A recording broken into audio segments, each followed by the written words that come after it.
Hi, my name is Tanner Gross. The first time I realized how important God was to me was when my brother was stung by a bee and had a life-threatening allergic reaction. That day was a very scary day for me and my whole family. I was home with Spencer and he came rushing into the house after he was stung.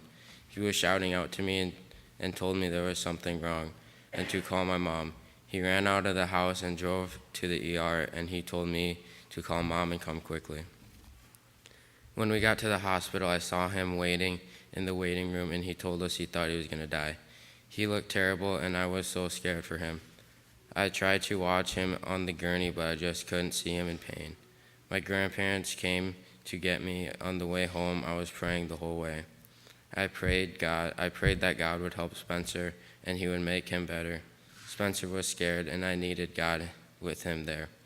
Without God, I didn't know if he was going to be okay, and neither did he. I knew I couldn't help Spencer, and the only person that could was God.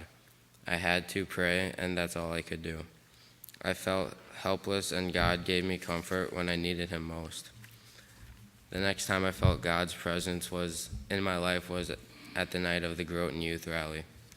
We went to the event as a group, and there was a speaker who talked about God and his relationship with him. After his speech, he invited the people to give their life to Christ.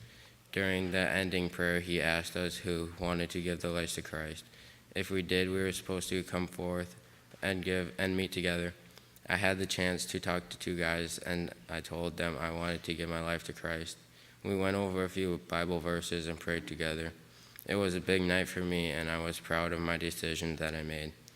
I went home and talked to my mom and dad about my story with them. I felt good to know that they knew God was in my life and that he was going to be a part of my life forever. There has been many people that have helped me through my faith journey. Thank you to my parents, Barb and Robert, my youth leaders, Mike and Elise, and my mentors, Zach Flockus and Pastor Ross. I will end this with a Bible verse that is significant to my life. Joshua 1:9. I have not commanded you. Be strong and courageous. Do not be terrified. Do not be discouraged, for the Lord your God will be with you wherever you go.